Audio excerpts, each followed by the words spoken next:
The rulers of today are so corrupt, and we can see this hadith playing out in front of our eyes, that the world in its entirety have come together and are continuously coming together in their thousands and their hundreds of thousands to say, please stop the killing. Somebody asked him, who would be the Khalifa? He said, Umar. He said, but he's a hard person. He said, the weight and the responsibility of Khilafah will soften him. So she said, this is amana. إن كان أمير المؤمنين لا يرانا فرب أمير المؤمنين يرانا. Nabi Sallallahu said, when he was asked when is Qiyamah, he said, when amana will be lost from the ummah, then wait for Qiyamah. بسم الله الرحمن الرحيم. الحمد لله نحمده ونستعينه ونستغفره ونؤمن به ونتوكل عليه ونعوذ بالله من شرور أنفسنا ومن سيئات أعمالنا.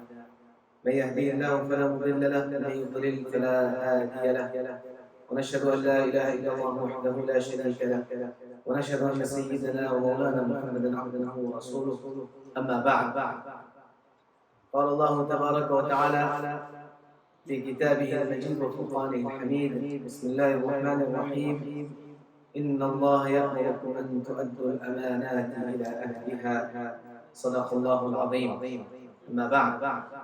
Honorable brothers and sisters in Islam, Assalamu alaikum wa rahmatullahi wa barakatuh. There is no doubt that we are living in end times. And how can we say this? Is because the first major sign of Qiyamah is the coming of Rasulullah sallallahu alayhi wa sallam, after whom there is no Nabi to come, Khatamul Anbiya wal Mursaleen. So we are in the end times. What brings us even closer to that is many of the small and minor signs that we see. So two of them which we can relate to in our current situation is, number one, is Qiyamah will not come until there will be an increase in haraj. So Rasulullah sallallahu alaihi wasallam was asked, what is haraj? He sallallahu alaihi wasallam said, is qatl, killing. There will be such excessive levels of killing that people will not know why they are killing and why they are being killed. The soldiers who are fighting the cause of the politicians, they don't know why they're killing themselves, because they have signed a code of allegiance and loyalty to a certain flag, so they have to fight under the flag. So they don't, لا يدري القاتل فيما قتل ولا المقتول فيما قتل. And the one who is being killed is constantly asking themselves, why are we being killed? So this is the times that we are living in. And it's like waves, it goes up and it goes down. Currently we are in a high tide or super high tide. As we stand, over 100 days has passed in the Tufan al-Aqsa, and almost 25,000 people have lost their lives. Subhanallah. What is in the mind of the politicians? Allahu A'lam. But the causes that they are highlighting is something different. It's trying to deflect and turn the attention and focus away from the eyes of the world. So this is again a sign of the end of times. Another sign of the end of time is, this is not our talk, but we are using it to highlight our current situation and bringing it close to the actual topic that I want to discuss in a short time that we have, because the Salah time enters a little late during this period of the year. One person came to Rasulullah sallallahu alaihi wasallam and asked him, Mata as-sa'ah? Ya Rasulullah, when is Qiyamah?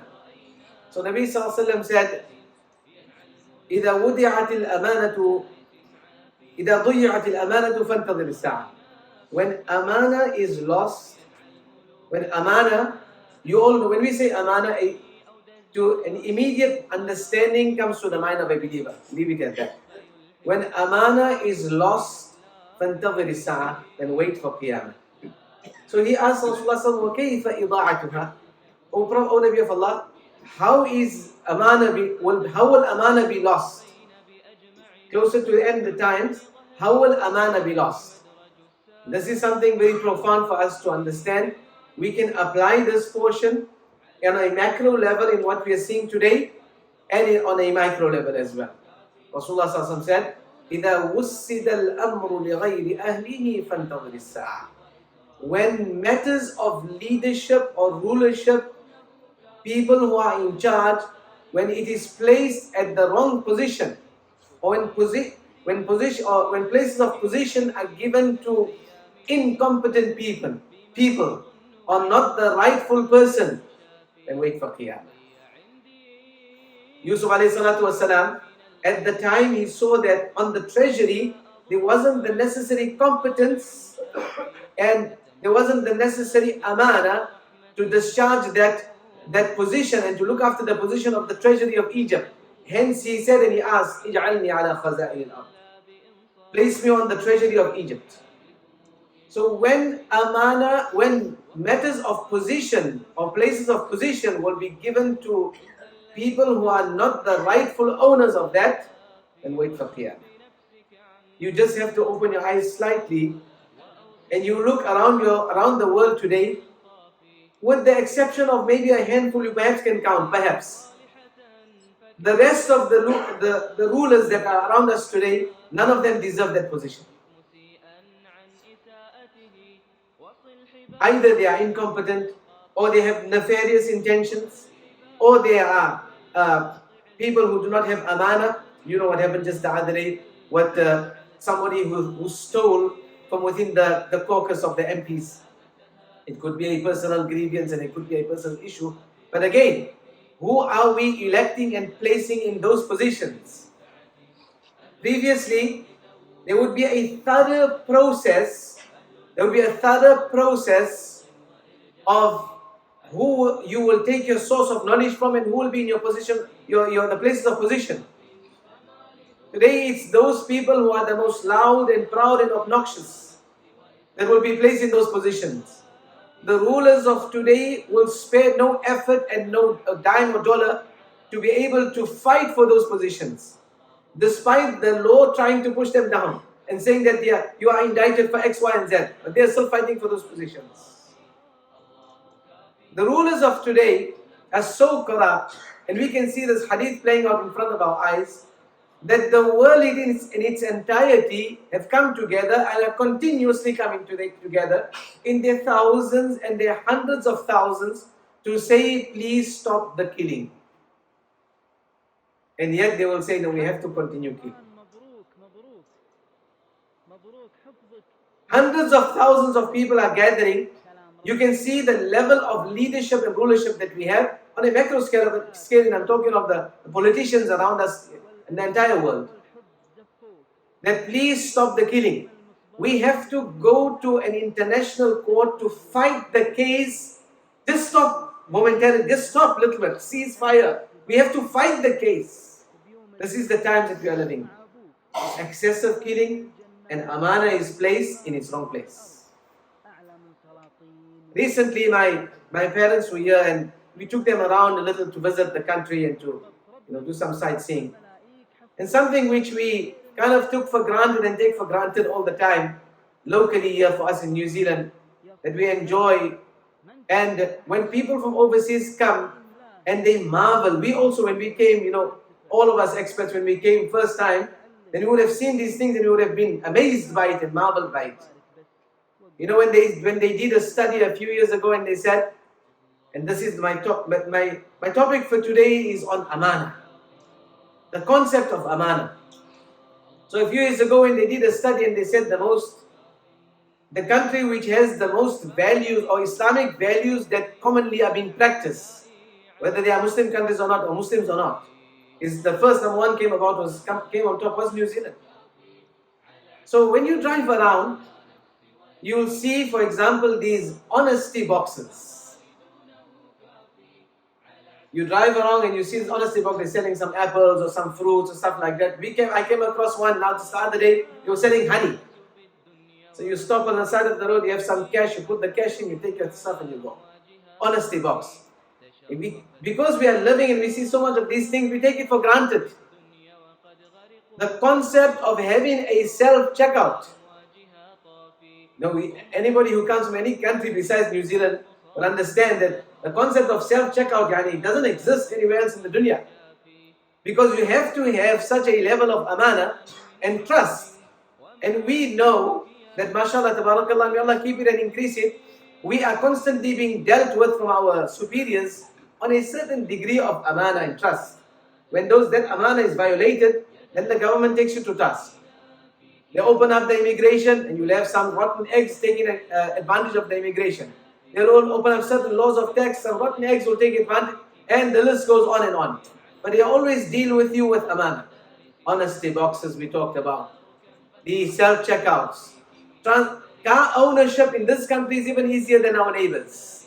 You can sit on your phone and transfer the ownership of your car without a question being asked. Not even, like literally within 1 minute. Literally within 1 minute. You transfer the ownership of your car. Things like this are unheard of.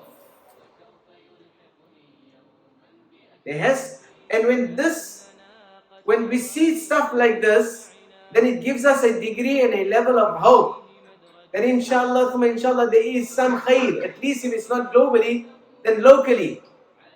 But make no mistake that this is also leaving us slowly. Make no mistake about that. So previously, until very recently, you would just be able to walk out the store. Now they want to see your receipts.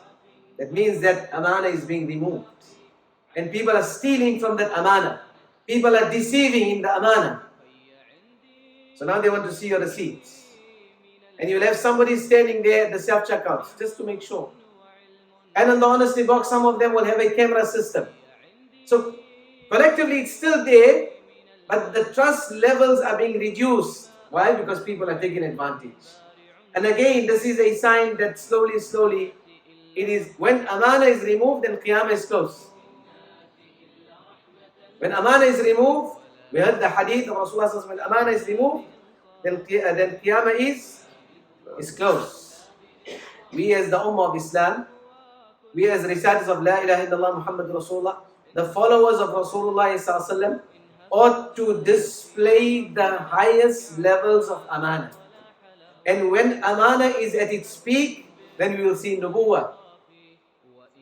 The first characteristics of nubuwah and prophethood is that of amana.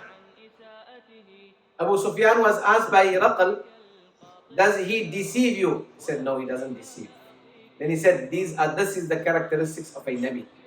Muhammad sallallahu alayhi wasallam, prior to him receiving nubuwah, in Makkah Mukarramah, when there was no such a thing as amana, he was known as as-Sadiq al-Amin. We all know this here, and we talk about it, and we are so super proud about it. How close are we to that concept? Such he was that on his journey of Mi'raj, of Hijrah and migration, at a time when they physically plotted and actively executed their plan of trying to assassinate Rasulullah sallallahu alaihi wasallam, he had their wealth with him. He was their bank.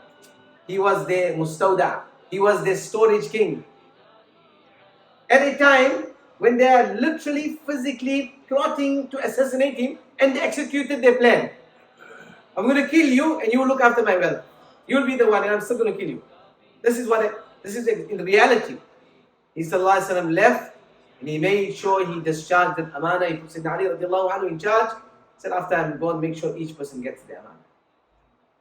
When amana is at its peak, then there will be nubuwah. Musa alayhi salatu wasalam, what was said? He said, Inna khayra man ista'jarta al-qawi al-amin. He was Ameen when it came to the daughter of Shu'aib alayhi salam. As a result, Allah gave him marriage and Allah made him a Nabi after that. Amana. Our time is already up. One more incident I'll share with you.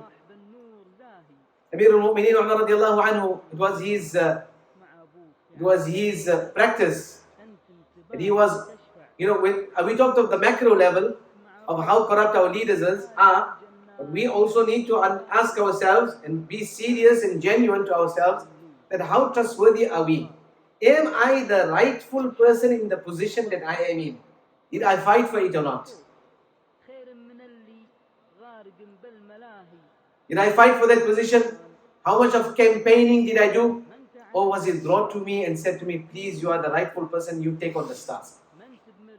Abu Dharr radiallahu anhu asked Rasulullah sallallahu alaihi wasallam for a position. Nabi sallallahu alaihi wasallam said, Dear Allah, this is not something that you ask for. If you ask for it and you are given it, then it will be handed to you without any divine assistance. But if you are given this position, then Allah subhanahu wa ta'ala will and it's placed upon you, then Allah Ta'ala will help you in that position. Unfortunately today, because we are so close to Qiyamah, we see the level of campaigning, electioneering and politicking everywhere. Everyone wants that position. Wherever we are, whatever we're doing, we need to ask ourselves, am I the rightful person or not? If not, then give it to the person who's the rightful owner. Amir al-Mu'mineen radiallahu anhu, when before Abu Bakr radiallahu anhu passed on, somebody asked him who would be the Khalifa. He said, Umar. He said, but he's a hard person. He said the weight and the responsibility of Khilafah will soften him. And he was such a person, he was so conscious of every single thing he did, and every subject of his, the well-being of every subject, that he would roam the streets at night with his Khadim Aslam to check on the well-being of his subjects. The person living on the furthest corner of my dominion and my rulership, the area that is within my jurisdiction, are their rights being fulfilled or not? Unbeknown to anyone. So on one occasion, and we talk of Amana, on one occasion, he was on his nightly rounds with his Khadim Aslam, and he became a little tired, so he took rest by a wall, and he was sitting down, and he overhears a discussion inside a home. So at the time he had passed a decree that they should not mix water with milk so as to increase the quantity and then sell it, and it will be deception. So he passed a decree, a law. So he overhears a mother telling the daughter that mix some water with the milk. So the daughter says to the mother, I can't do that. Have you not heard the royal decree or the law that has been come out, that has been passed, that we cannot do this, it's not allowed under the code and the law of Islam by Amir al-Mu'mineen Umar radiallahu anhu. So the mother said, mix the water with the milk. Umar cannot see us. Umar does not know about this. So she said, this is Amana. إن كان أمير المؤمنين لا يرانا فرب أمير المؤمنين يرانا. إن كان عمر لا يرانا فرب عمر يرانا. If Amir al-Mu'mineen Umar cannot see us, then know and behold that the Lord of Umar is definitely seeing us. Umar radiallahu anhu overheard the statement. He was taken aback. Immediately he told his Khadim Aslam, he said, make a note of the location and address of this house. And they went away. Next morning, he sent his Khadim again, go and find out whose home that was, who's the menfolk in that house.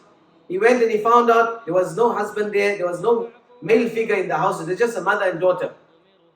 So he called his three sons, Abdullah, Abdul Rahman and Asim. He said, listen, your father is of old age, he doesn't have physical needs for marriage. If he did have, you would have not had this opportunity. Any one of you wants marriage, then I will get you married. He saw, what did he look for? Look for the qualities he saw. He saw Amana. And if he had the desire for himself, or he was of age at the time, he would have proposed for himself first. So then he called his sons. Abdullah said, politely declined, he said, I'm already married. Abdul Rahman said, I'm already married. Asim said, I'm not married. So Umar radiallahu anhu married his son Asim to that same girl who said, if Umar is not seeing you, then the Lord of Umar is seeing you. The result of that marriage was, Allah blessed him with a son and a daughter. The daughter wedded Abdul Aziz, and from that union came Umar ibn Abdul Aziz, who was the grandchild. Umar ibn Abdul Aziz, Umar al-Thani, as you know.